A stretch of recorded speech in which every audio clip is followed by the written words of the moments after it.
100 días de la guerra en Gaza y el balance habla solo de pérdidas, de la muerte de civiles palestinos, de rehenes israelíes aún en poder del grupo terrorista Hamas, así como de la posible expansión de la guerra tras la masacre del 7 de octubre. Hablaremos en esta edición de Noticias. Soy Jenny Pérez, aquí en Berlín. Destacamos. Hacemos un balance en ambos lados de lo que ha supuesto el conflicto entre Israel y la milicia islamista Hamas. La lucha por la liberación de los rehenes israelíes ha dejado casi 24.000 palestinos muertos y casi 2 millones de desplazados. Tensión en Guatemala durante el traspaso de mando al nuevo presidente. En el día de su investidura, Bernardo Arévalo enfrenta nuevos intentos opositores por dificultar su mandato.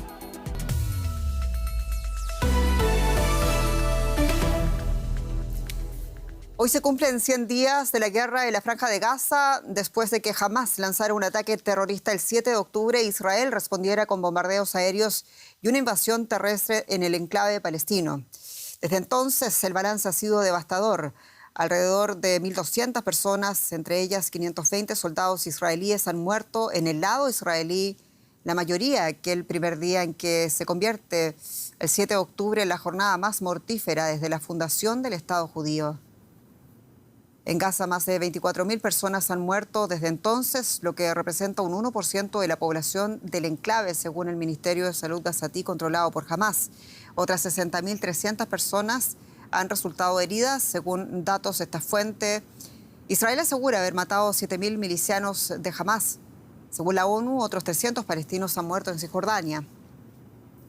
La campaña militar israelí ha dañado o destruido cerca de la mitad de los edificios de Gaza, desplazando a casi 2 millones de personas. Algunos israelíes dudan sobre el modo en que se está dirigiendo esta guerra, pero el gobierno de Benjamín Netanyahu ha prometido seguir adelante con su campaña militar para eliminar a Hamas. Para los gazatíes, los últimos 100 días han sido un infierno. Muchos no solo han perdido sus hogares, el sustento y a sus seres queridos, sino también la esperanza de que la vida vuelva a la normalidad. Es una catástrofe, no se puede describir. Todos hemos sido testigos de miles de mártires y heridos. Los que no fueron mártires quedaron heridos. Quienes no resultaron heridos vieron sus casas destruidas. Y los que no perdieron sus casas han sido desplazados. Nadie en Gaza ha escapado a este conflicto. Esta familia asegura que solía ser adinerada, pero al igual que otros miles de gazatíes se ha visto obligada a huir. Ahora vende pasteles para sobrevivir. Hace apenas 100 días vivíamos en el paraíso terrenal. Teníamos edificios, casas, posesiones. Disfrutábamos de una vida maravillosa. Desde que empezó la guerra lo hemos perdido todo. Nuestras casas, nuestras propiedades, todo. En Israel el dolor también está presente a pesar de los esfuerzos por alejarlo en esta fiesta rave en Tel Aviv. Es uno de los actos que se celebran para conmemorar el día número 100 desde el ataque terrorista y para exigir el regreso de más de un centenar de rehenes que siguen retenidos en Gaza, entre ellos uno de los secuestrados más jóvenes. ¿Es posible hacer algo para liberarlo de Hamas? Para traerlo a él y a su familia de vuelta a Israel para celebrar el cumpleaños con los suyos. ¿Es posible? El gobierno israelí asegura que su ejército seguirá adelante hasta que los rehenes hayan sido liberados y se hayan conseguido los demás objetivos de la guerra, incluida la eliminación de Hamas y la amenaza que representa para el Estado judío. Sin un final a la vista, parece que el sufrimiento en la región continuará. Gaza sufre 100 días de bombardeos y de cerco por tierra, mar y aire. La apertura del frente en Yemen, con los bombardeos de Estados Unidos contra los hutíes y los choques diarios en la frontera libanesa con Hezbollah, muestran que el conflicto de Israel con Hamas se extiende de manera peligrosa por la región, bajo la atenta mirada de la República Islámica de Irán. En la nueva fase de la guerra en Gaza, el ejército se centra en el centro y sur, lugares a los que han ido llegando más de 1 millón de desplazados internos que ahora se ven en plena zona de combate. Con la mayor parte de Han Yunis bajo control israelí, los militares avanzan en Rafah, la última ciudad que les queda para intentar localizar a los cautivos que siguen en manos de las facciones palestinas y a los desaparecidos líderes de Hamas, Yahya Sinwar y Mohammed Deif. Rafah está en plena frontera con Egipto. Después de 100 días, crece también la desesperación entre las familias de los más de 100 cautivos que permanecen en Gaza. Con motivo de este centenario han organizado una movilización de 24 horas en Tel Aviv, en la que han tomado parte más de 120.000 personas.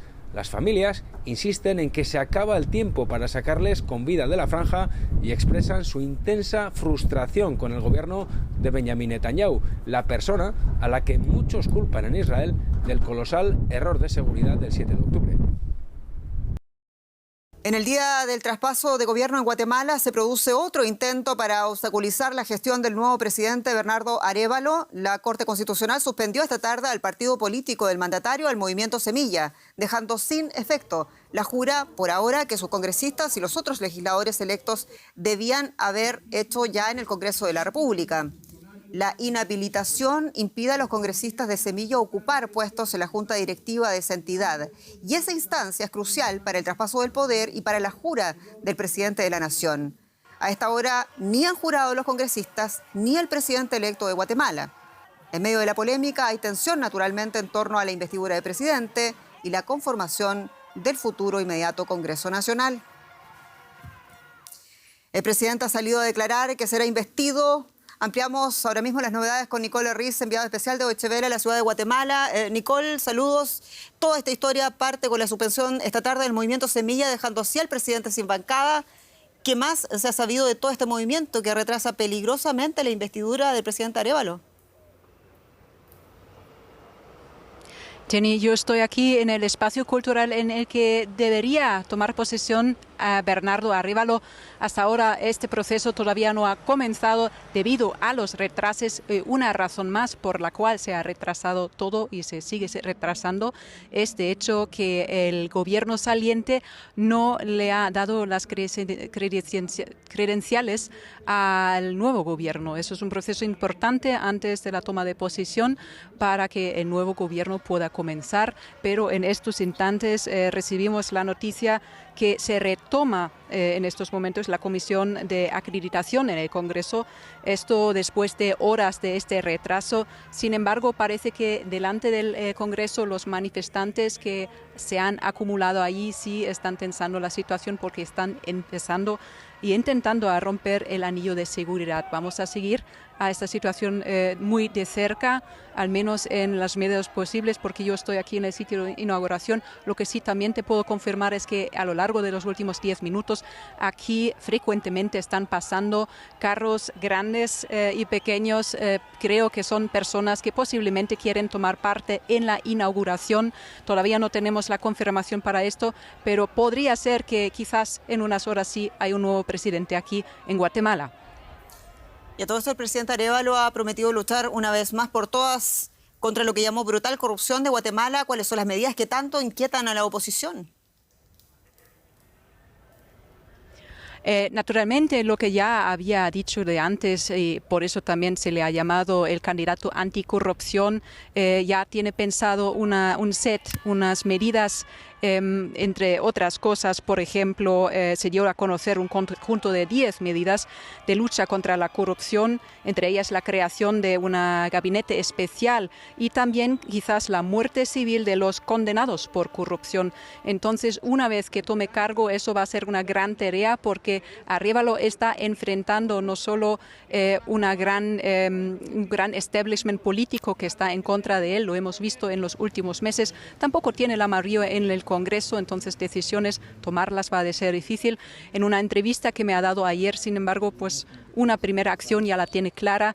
Quiere pedir y exigir la dimisión de Consuelo Porras, que es la fiscal general que, entre otras personas, ha intentado anular los resultados de las elecciones. Otro obstáculo más en este camino hacia la justicia para Arévalo. Nicole Riz, muchas gracias. En Ciudad de Guatemala.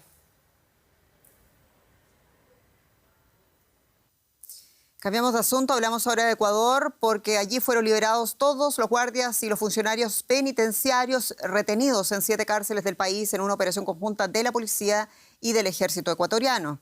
El presidente Daniel Noboa confirmaba las liberaciones en su cuenta de X y agradeció la labor del organismo estatal de prisiones. Sin embargo, este domingo otros 6 presos se escapaban de la cárcel de Esmeraldas en Guayas, mientras el narcotraficante ecuatoriano alias Fito también fugado hace 2 semanas, sigue en paradero desconocido. Ecuador enfrenta una ola de violencia sin precedentes. Noboa anunció la semana pasada un plan para acabar con decenas de organizaciones criminales que operan en el país desde las prisiones. Según el Ejecutivo, 28 de estas organizaciones fueron desarticuladas en los últimos 5 días, con un saldo de más de 1.100 detenidos. Cita de alto nivel, el Foro de Davos inicia este lunes su edición anual en un contexto más sombrío que en otras ocasiones, con 2 conflictos armados en curso que presentan unas repercusiones geopolíticas y económicas a nivel global. Y este domingo la localidad suiza acoge un encuentro especial de asesores de seguridad nacional al que asisten unas 80 delegaciones. Es la tercera conferencia sobre el plan de paz para Ucrania. El presidente ucraniano Volodymyr Zelensky busca dar un último impulso a su plan de 10 puntos para poner fin a casi 2 años de conflicto ante el temor de que la guerra en Gaza reduzca la atención global hacia la guerra en Ucrania. Y vamos a encontrar a mi colega Carol Guerrero, nuestra enviada especial al encuentro anual en Davos. Carol, muchos saludos. ¿Y se logró acaso avances sobre el plan de paz para Ucrania? Jenny, buenas noches. Pues la verdad no se lograron muchos avances, o por lo menos no los que algunos esperaban, y era que por lo menos se pudiera vislumbrar una hoja de ruta que permitiera trazar una salida a esta guerra en Ucrania. Esto fue algo que reconoció el propio ministro de Exteriores de Suiza, el señor Ignacio Cassis. Él dijo pues que de momento estaba claro que las posiciones tanto de Rusia como de Ucrania eran muy distantes. En este momento ninguno de los dos está dispuesto a hacer concesiones, y por eso pues se teme que la guerra será larga y que la paz de momento no se vislumbra, Jenny. Sin embargo, se destacaron un par de aspectos positivos. Por ejemplo, pues lo que mencionabas, que participan 80 países. Recordemos que en el anterior encuentro que tuvo lugar en octubre del año pasado en Malta participaron cerca de 66. Ahora el que estén participando más de 80 pues se ve como un mayor interés de la comunidad internacional en que se ponga fin a este conflicto, y varios de esos países son miembros de los BRICS. Por ejemplo, está Brasil, hay representantes también de Sudáfrica, de la India, de Arabia Saudita, entre otros, que son vistos como aliados del Kremlin y que podrían pasar el mensaje a Putin, o por lo menos eso es lo que muchos esperan aquí en Davos. Jenny. ¿Y se puede conseguir paz y una paz duradera sin Rusia? ¿Qué se dijo sobre esto allá en Davos? Pues esa ha sido una de las preguntas más formuladas en este encuentro de hoy, Jenny. ¿Cómo conseguir esa paz y qué sentido tiene sentarse a negociar si no está Rusia presente? Lo que nos han dicho aquí en Davos es que ese no era el objetivo, porque está claro que de momento Vladimir Putin rechaza ese plan de Zelensky, ese plan de paz de Zelensky de 10 puntos. Él rechaza, por ejemplo, el que se devuelva territorio, rechaza el retirar tropas, rechaza, por supuesto, también el que se cree un tribunal de justicia para juzgar crímenes de guerra. Entonces, lo que nos dicen aquí en Davos y lo que hemos escuchado también de parte de los representantes que han asistido a este encuentro es que no es eso lo que se busca, que lo que se busca en realidad es comenzar a preparar el terreno para cuando Rusia finalmente esté preparado para sentarse a negociar. Falta saber, Jenny, cuándo llegará ese momento. Carol Guerrero, muchas gracias y un abrazo allá en Davos.